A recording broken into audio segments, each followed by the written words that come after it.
سكوت زمان يفوت لنا سكر ولا رحال ويقوم علي الكون وانا مطحون في حب المال. سكوت زمان يفوت لنا سكر ولا رحال ويهون علي الكون وانا مطحون تحت المال. رحل معايا الليل في غربة ريح ما همني ولا المجاري بتداوى ولا عيونك بترسمني. رحل معايا الليل بغربة ريح ما همني ولا المجاري بتداوى ولا عيونك بترسمني. Nehla, currently a bachelor student in Delhi University, and I'm coming from Kerala but currently residing in Delhi. I'm studying in Bakr Delhi College, which come under Delhi University. So I'm a political science student. There are different contexts when we come into society, right? When we come into the Indian society, I place myself as a minority Muslim woman. But when it comes to a very general society, I place myself as a bachelor's young woman student who aspires to be better in her career.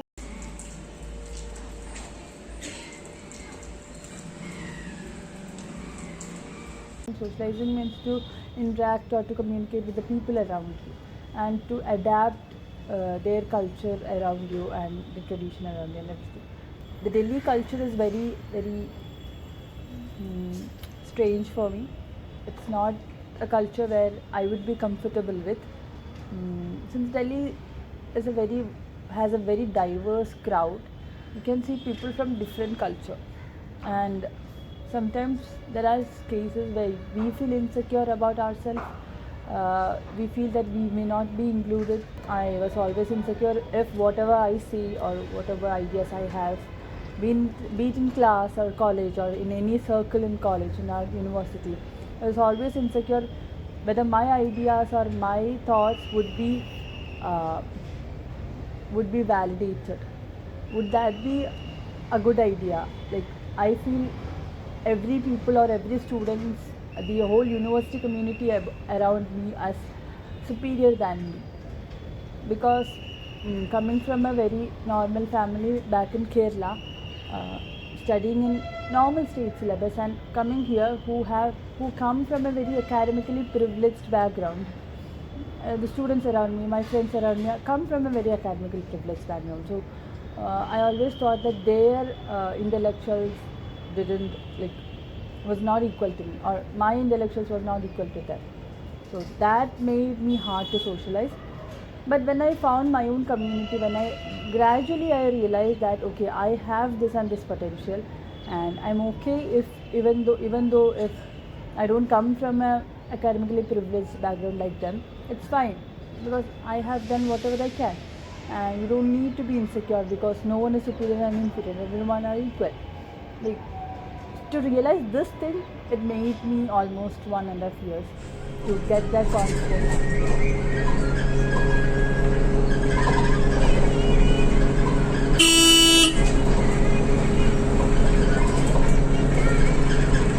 I'm a Muslim woman, so when I say Muslim woman, of course I believe in the religion of Islam and I believe in God.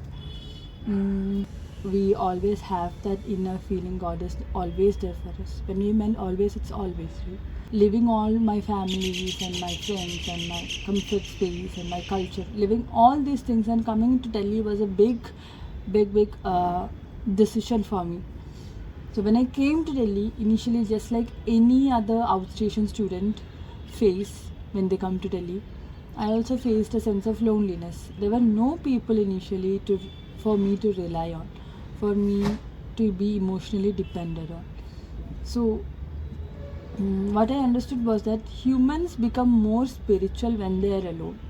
Because when they are in a circle, especially in a circle where they feel comfort, where they feel convenient, they won't be that spiritual. They sometimes tend to forget God because they're already in a comfort zone.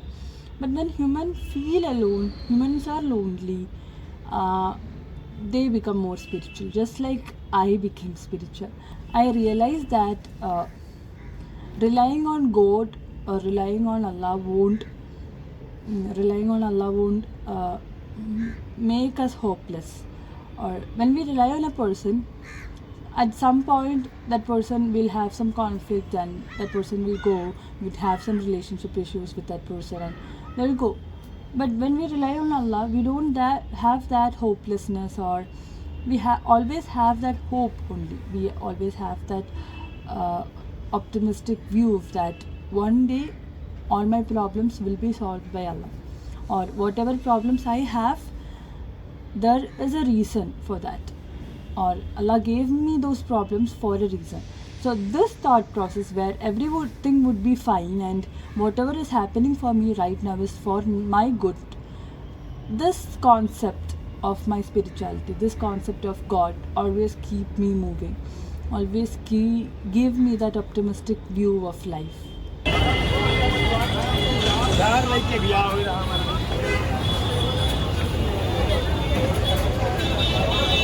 I right now stay in Lakshmi Nagar, which is nearer to my college, Cihat.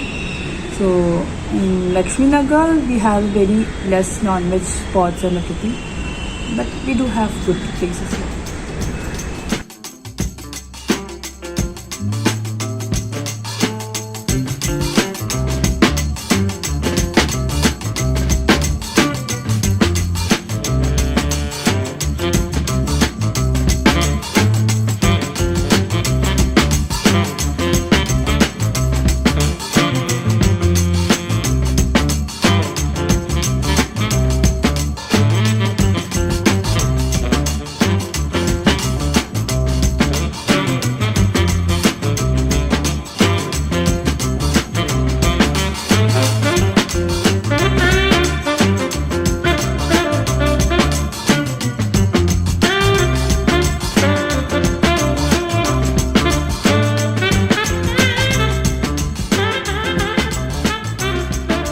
Malabar do have a very vibrant food culture. Back home, we used to have very, very delicious cuisines and everything. So Malabar cuisines are familiar all over India and across the world, be it biryani, be it any snacks or patiri or anything. But coming into Delhi, it was quite obvious that we won't get any this kind of food, and those are all kind of tasty Malabar foods here. Flavor, the taste and everything is different. The masalas, everything is different. From A to Z, everything is different from Malabar foods. Here in Delhi, they mostly prefer vegetarian foods. Back in Malabar, we mostly prefer non-vegetarian foods. So getting non-veg food was itself a big deal in Delhi. It was very hard to find good non-veg foods. So initially, that was kind of struggling for me. Eating veg on a daily basis, not having non-veg even once in a week was kind of bad for me. Gradually, I found that Delhi do have good non-veg cuisines. When we explore places in Jamia and Shaheen Bagh and everywhere, we have good non-veg foods.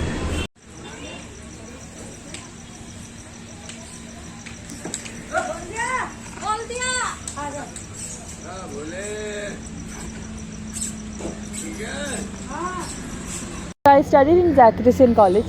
So here, comparing to other DU colleges, here we can see more hijabis, like more Muslim women.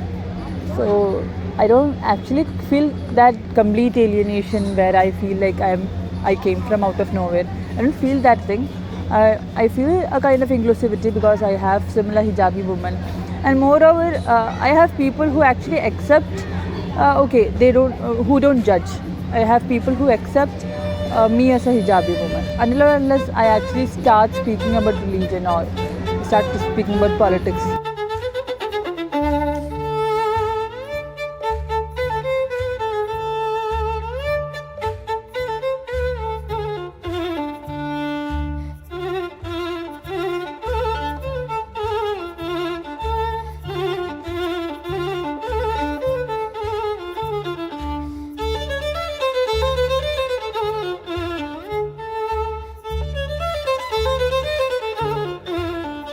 When we talk about victimizing Muslim women, I feel that is a very normalized but a very dangerous thing. Uh, I felt that when I came into campus, during my initial semester, minimum or at least for 4 or 5 times I've heard that people coming and asking me, why do you wear hijab? That would be the first question. But okay, initially I would answer that, of course. But the third and fourth time when I hear this, I feel like, okay, aren't people aware of other tradition of other religions, or are they just asking to know if I'm forced or not? I've also experienced people asking me, do your parents ask you to do that, or it's in Delhi, right? So is it important for you to wear this? No one is going to ask you. At some time, okay, I feel offended. Okay, what the hell are they asking? And the next point, I think that okay, maybe they don't know. Maybe the circle they are socialized with are very different from us. They might have grew up hearing this, that Muslim women are oppressed or hijab is an oppressing cloth. They must have grew up hearing this thing. So it's very normal for them to ask me that. So what we can do is that actually change that narrative. Change that narrative into, no, actually it is just like any other cloth, or it's the way we live, the way Muslim women live is just like any other woman's personal choice.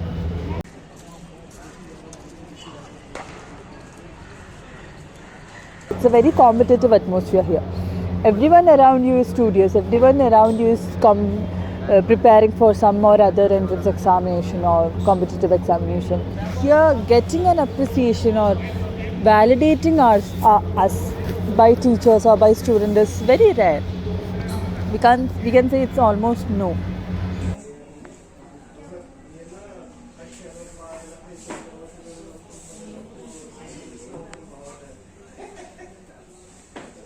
Few days back, we had a department lecture where a PhD scholar came to a college, and he actually presented a theory made by him, and we had a great discussion with him. So at the end of the discussion, I asked him a question like regarding criticizing his theory. I asked him, why do you think this and so and so? So he actually think and told me, okay, that's a very great question. So that comment where he told that my question is a great question, and the teacher, or my teachers, my faculties were turning around me and they were nodding to me. So that moment when the speaker came and told that, okay, my question is a great question and my teachers actually validated my question, so that small appreciation gave me an immense confidence. Okay, I have done something in my department, or at least I have shown my existence in the department.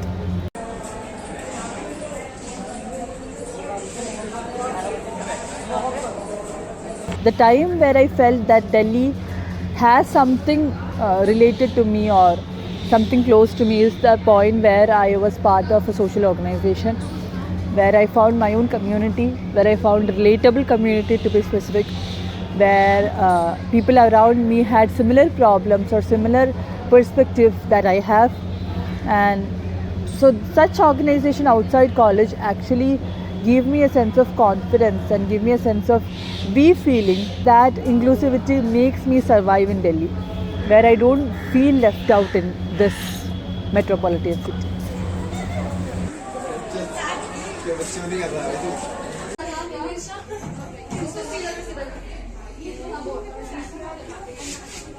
So basically there is a gully in backside of our college where people live. So as I told, there's NAC visit going on in our college. As part of NAC visit, they actually covered this gully, covered the view where we can watch, okay, we can see the gully. So because the place is not that visibly appeasing, so maybe because of that, they just covered it.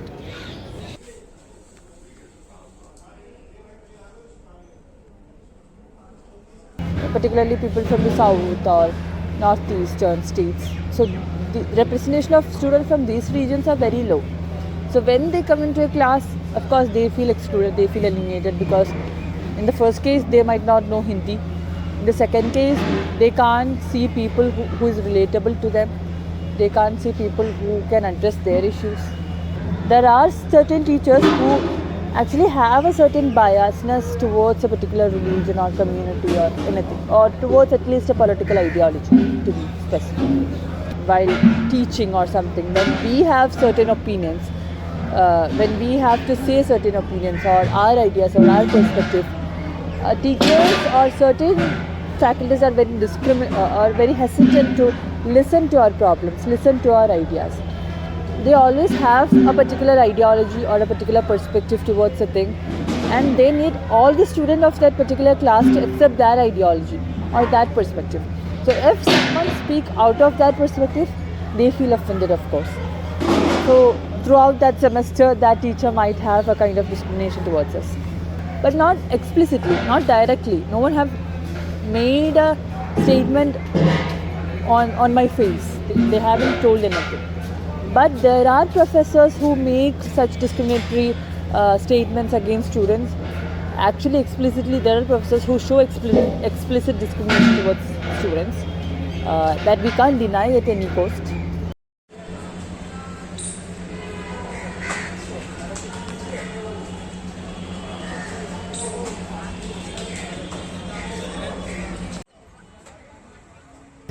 Here in Delhi, particularly studying in a premier universities like DU, we are forced, I would like to use that word itself, we are actually forced to talk about the issues, talk about the political or social issues or discrimination or anything has happened here.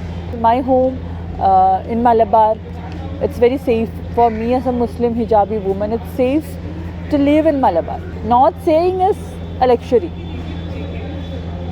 So at that point where I felt certain things to be addressed, and staying numb, keeping quiet is not something that I could do, because if I keep quiet I would lack many opportunities. If I keep quiet I can't grow in my career. If I keep quiet I would be alienated, I would be seen as I would be excluded from the so-called mainstream circles.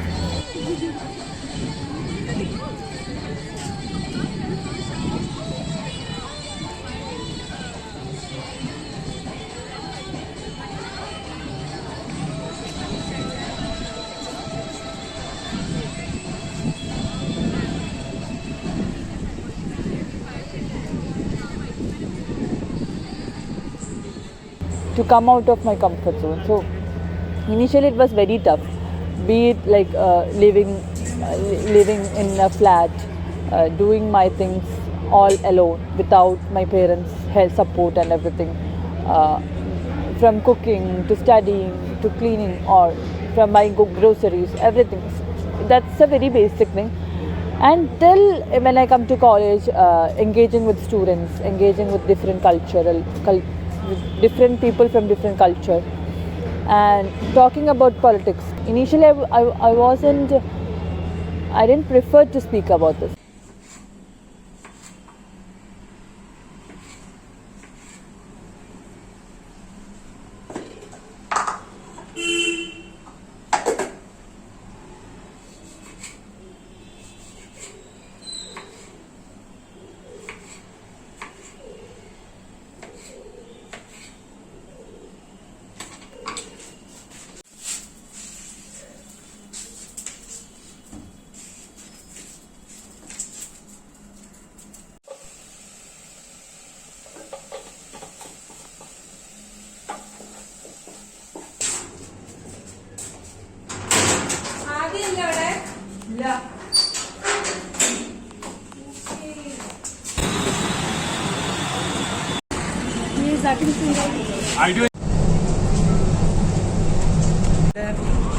നമ്മുടെ tribals ഒക്കെ ഉണ്ടെങ്കിൽ അത് സിറ്റിയിൽ നിന്ന് ഒരു 4 mile അകലെയാണെങ്കിൽ that will be occupied by soldiers.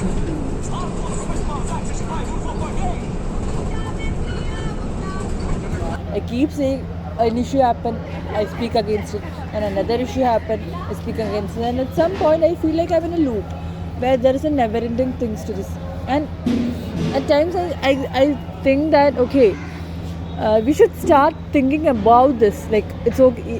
Yes, we are totally agreed that these things happen. Islam discrimination and everything happen. Islamophobia happen. But I sometimes feel that we should portray ourselves about this discrimination. be any minorities of our country, or be in a campus, we should start engaging to the mainstream society. We should start engaging with the mainstream students, the mainstream students or the society in the college. Only by engaging with that we can actually get into that mainstream society. Getting into that mainstream circle or student circle would help me to improve or help me to empower. But I found that, okay, but I can't get into that mainstream society. I feel excluded there. And that's the point when I felt that, okay, discrimination happened. And that's when I told, okay, again it goes to a loop where I feel discriminated. I'm tired of seeing that discrimination happens. And I think that I should stop saying this and I should actually do something that empower me and my community. And when I start doing that, again I feel discriminated. And this is, okay, at this point I feel tired actually. I feel, okay, this don't have an end. Or this don't have a solution, to be basic. I don't feel tired of saying this, but I feel tired of not finding a solution for this.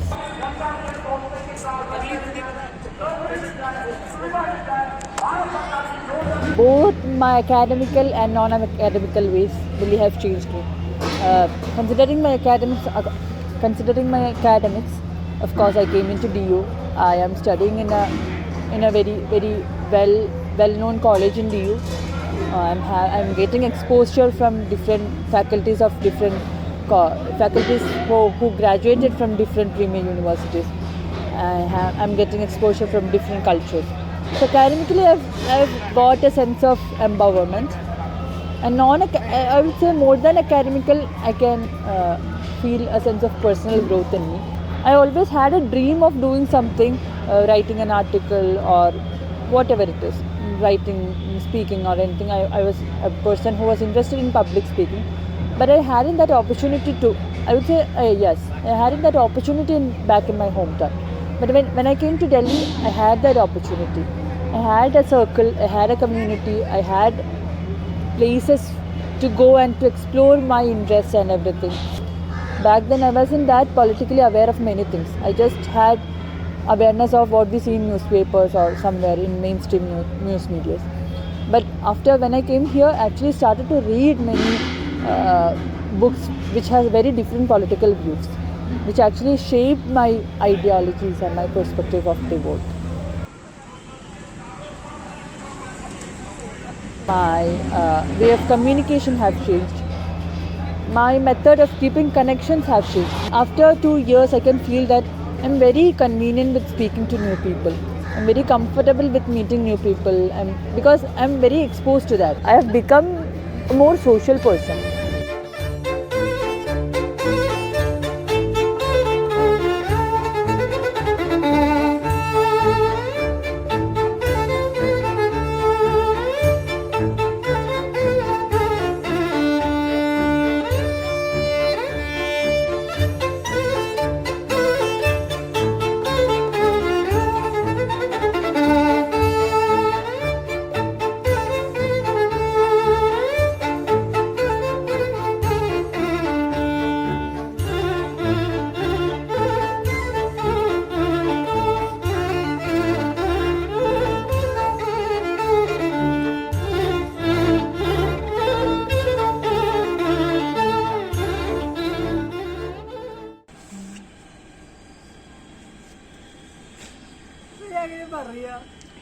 പറഞ്ഞോ? Nothing. I was very lazy to put efforts and everything. Thoughtful and yeah, I am done with documenting. I've given some interviews and everything to other medias and everything. So I'm done with actually socializing.